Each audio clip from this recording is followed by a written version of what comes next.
Hi, welcome to genXup. I'm your host, Grant Porter. Thanks for joining me today. Today, I want to talk about creating the foundation for your success. In the last episode, we talked about creating your 3-year vision, a vision of where you want your life to be. And I shouldn't even say want, because that's what I'm telling you not to do. You don't want it. It's going to happen. It's part of a reality that is in your future. It just hasn't been realized yet. And you're putting a plan into action starting whenever you want, but you could start right now. So that plan, like any plan, needs a good foundation to work from. Just like a house needs a good structure underneath it, or trees need good roots. Your life, if it's not going quite the way you want it, or perhaps you're just kind of floating through it, and this is it, and you're going to hang on and keep all the stuff you've acquired and just hope not to lose anything, but you kind of lost your passion. You don't have any dreams. You don't have anywhere you're going. Implementing these may fire you back up.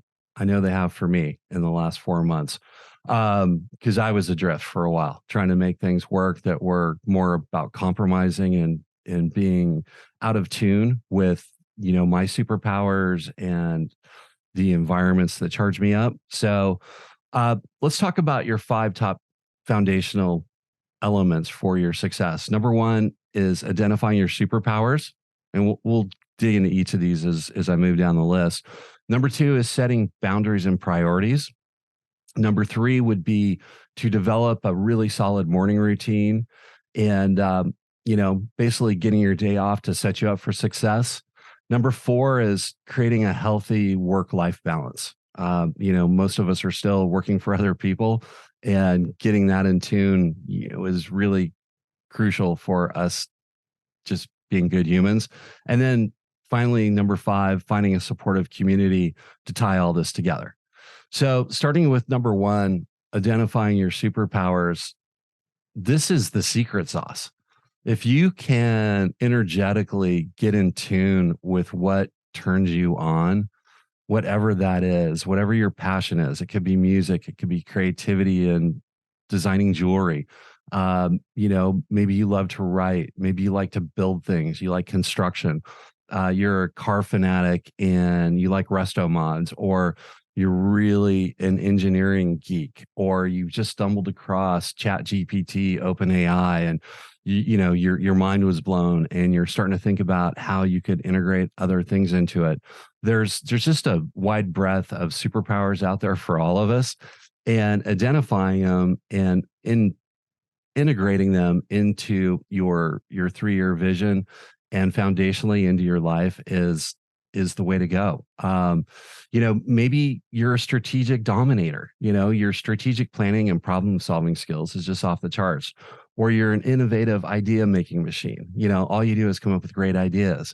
Maybe you aren't the person that takes them to the finish line, but maybe there's something in there for you there. Whatever your superpowers are, focus your time and energy through taking a walk, through meditating, through looking back at your life at, God, I remember when, or, now what's going on? What gets you up in the morning? Is it your job where you just go get the paycheck, or is it something else? So finding your superpowers, huge thing for us to do to create the life we're going to have in 3 years. Once you flesh those out, let's move on to boundaries and priorities. So boundaries are, setting limits on your time and energy. Your priorities are, keeping focused on what's most important. So it's real easy to get sidetracked with priorities when you're not following the structure that I'm hoping you will with the 3-year vision. The 3-year vision, if you missed the last episode, essentially break down, this life that you want to create in 3 years. And 3 years out, it's something that, instead of framing it in your mind that it's a want, it is a reality that's going to happen. And there is nothing that's going to stop you. And when you get that mindset, when you focus on, this is the direction my life's going, it's a lot easier to set your priorities. And it's even easier if you take those priorities and break them into smaller chunks and work backwards from 3 years. Because like all of us, if the goal is too big, you got to start with little bites, and little bites start with basically your weekly to dos. So when we've got our 3 year plan, we're going to focus on what our 1 year vision is, and it's going to fall underneath that bigger picture. But from there, we'll just break it into quarters. Every 3 months, you're going to have 8 to 10 things that you're going to knock out of the fucking park. And those 8 to 10 things, are going to require you getting in the weeds a little and doing them, whatever they are, whether it's, earning more money, learning a new skill. For me, I mentioned, I'm in the process of purchasing a blue water sailboat to go basically sail around the world. I know I'm going to head to Mexico first, and I haven't had Spanish since high school. So I want to, focus on language skills. I need to learn navigation more than I already know. And I would love to learn celestial navigation in case all my electronics go out. And I know that course is really tough. So those are an example for my vision of goals that I'm going to have within the first year.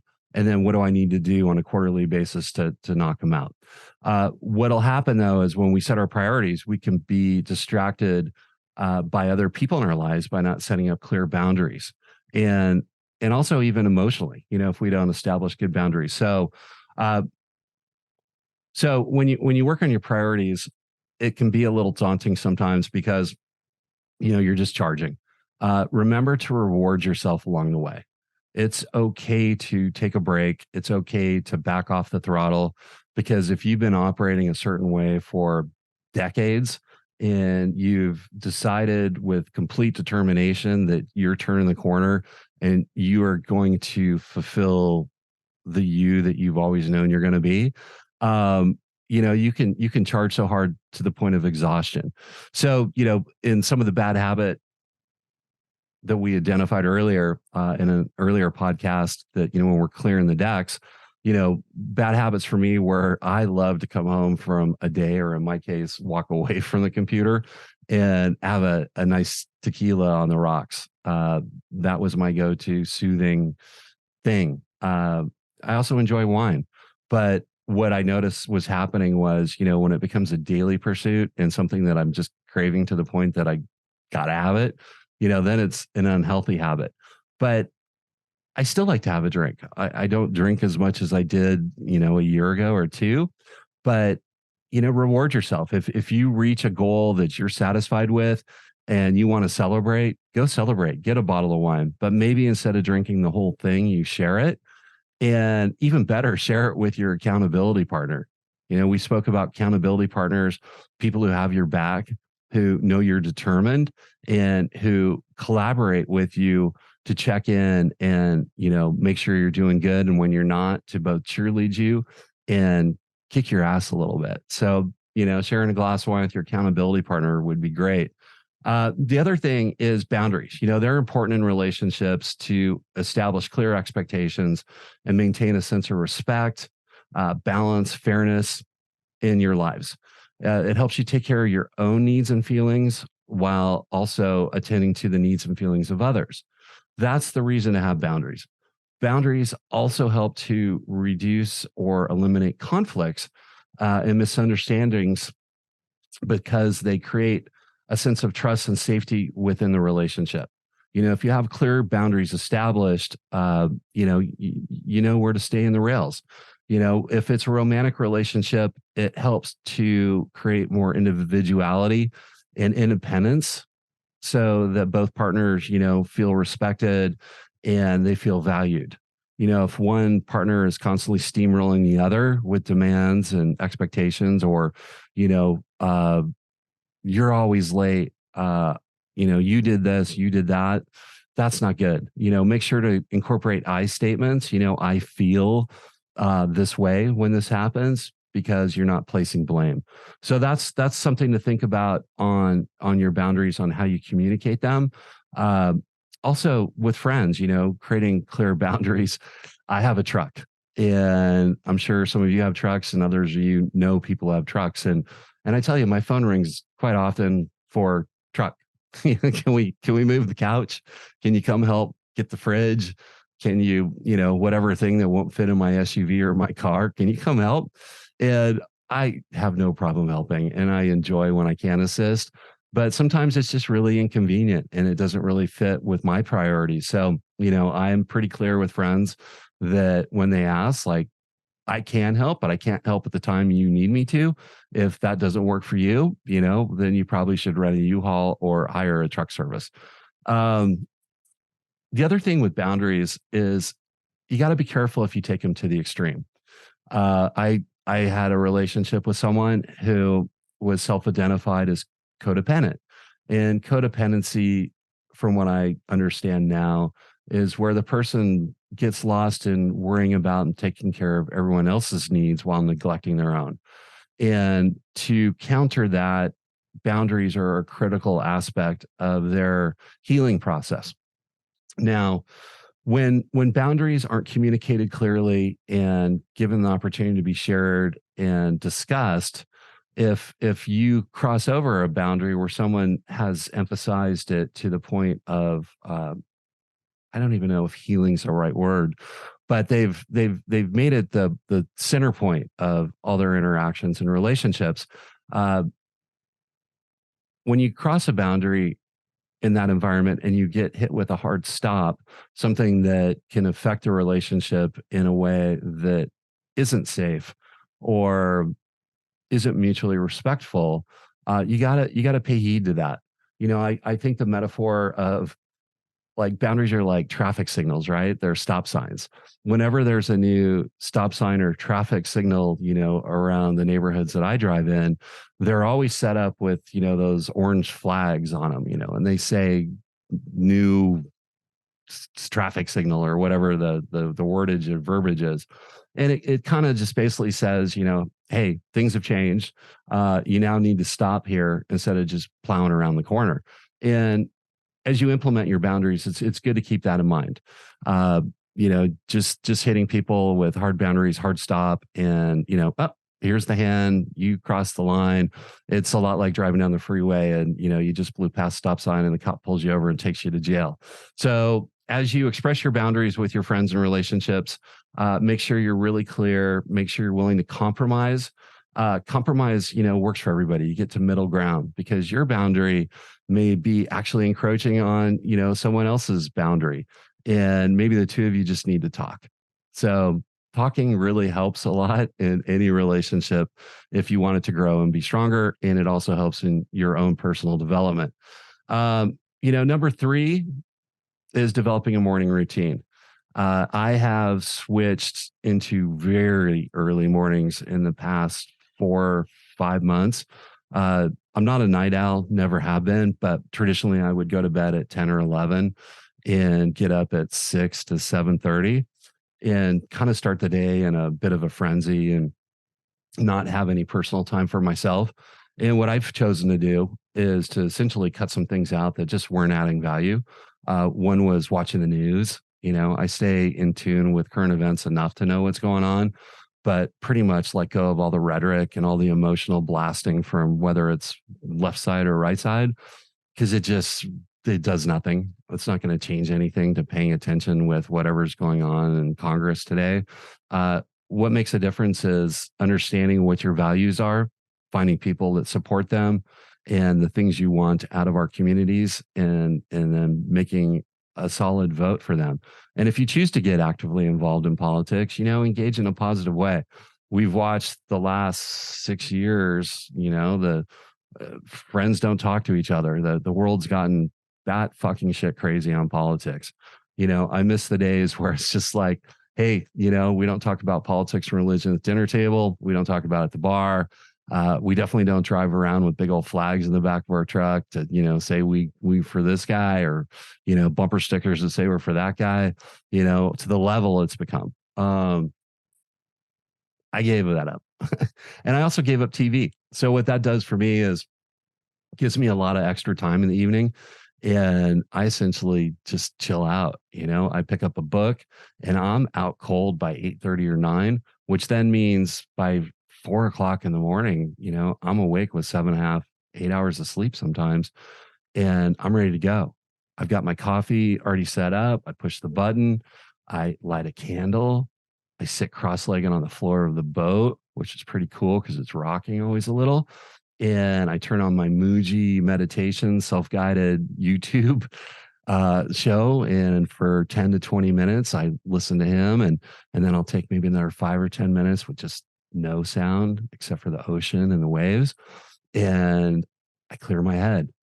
I don't try to have any thoughts. And that time in the morning for me has just been fabulous. And then from there, it's, you get up and roll into, getting an exercise in. And by 8 o'clock, you've got basically a half day of what was normally, 9 o'clock to noon already done. And you still have that next half day and the half day after, and you're done at 4 or 5, and you got some more personal time, and you rinse and repeat. I was recommended a book not too long ago. It's called Make Your Bed: Little Things That Can Change Your Life and Maybe the World. It's written by an admiral who was a Navy SEAL, William H. McRaven. And it's a good book. I would encourage you to read it. The central message is just, making tiny, small changes in your daily routine can significantly improve your life. And, he starts with the military making your bed, every day for inspection. Your bed was made tight and tidy. You bounce a quarter off it. My dad was in the military, and he used to teach us how to make beds military style. I don't do that anymore, but it's a good routine to get into. Getting your morning rolling is just awesome. Number 4, your work-life balance.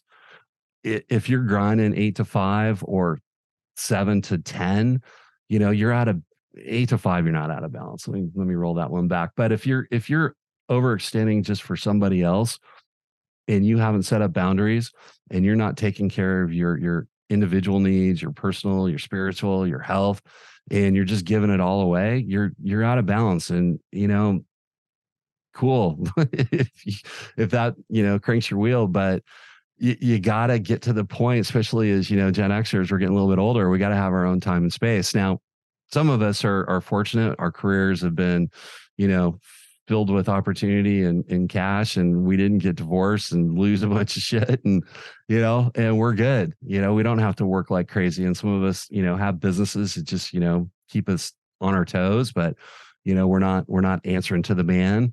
But keep a good work-life balance. Number 5, finally, the last one, is find a supportive community. A community of people like-minded that are on your same trajectory and path, who are just there for you. They got your back, is a lot better than, if you start talking about personal development, or, what your vision's like in 3 years. And they're like, yeah, shut up, bro, have a drink, you want to go smoke a joint after, we're going to go out and do this thing or that thing. Like, pick the environment you want to engage with at this stage. If you're serious about, changing things up in the next 3 years, if you're 43, by 46, you want to just knock it out of the park. If you're like me, mid 50s, and you're thinking, what, I want to do things a little different moving forward. Uh, Finding a community of people to have your back is awesome. I mentioned earlier that I created a genXup Facebook community. My hope is, at the end of all this, at the very least, is a lot of people tune into this. It resonates. I've already been getting quite a few private messages from people saying they've stumbled on it and it totally hit them and they get it, and it's right where they're at. So I think there's a lot of people that share that sentiment. And if that community grows, or I should say, when that community grows, it's going to be awesome, because there's going to be built-in accountability partners to start to build relationships with there. I'm not a big fan of Facebook, but the toolbox that they have for that is great, as far as, the way it works. So if you go to genxup.com and you go to the bottom of the page, I have a community link section. Go sign up. Not even sign up, just go join. We do have it moderated, so not all the bots are getting in. There's some really simple rules, like no politics, no spamming, but get in and check it out. What else? Oh, since we're new and you're here, And if you're feeling generous, it would be really awesome if you hit the subscribe button, you commented, or shared this with your friends. Uh, as we know, the computer algorithms, the only way to start to get more engagement and get presented on the top pages is when they see a trending up scale. So if you're feeling extra generous, go back to the genxup.com page and click all the channels where the podcast is hosted. That's everywhere from Spotify, iTunes, iHeartRadio, and more. And create an account. Just subscribe. Pick whatever one you listen to. I mean, I do podcasts in the car. That's how I roll. I've learned that when I'm in the dumps on a relationship and I listen to country music, or I feel like having a drink, it makes me more sad and I want to go get some Jack Daniels for some reason. So I just tuned out of music pretty much, except for, maybe rolling some Pandora. And yeah, it's great. But if you can listen to podcasts for us, if you can like and you can share, it would be greatly appreciated. That's it for today's episode. Look forward to catching up with you next time. Have a great night or day. Take care.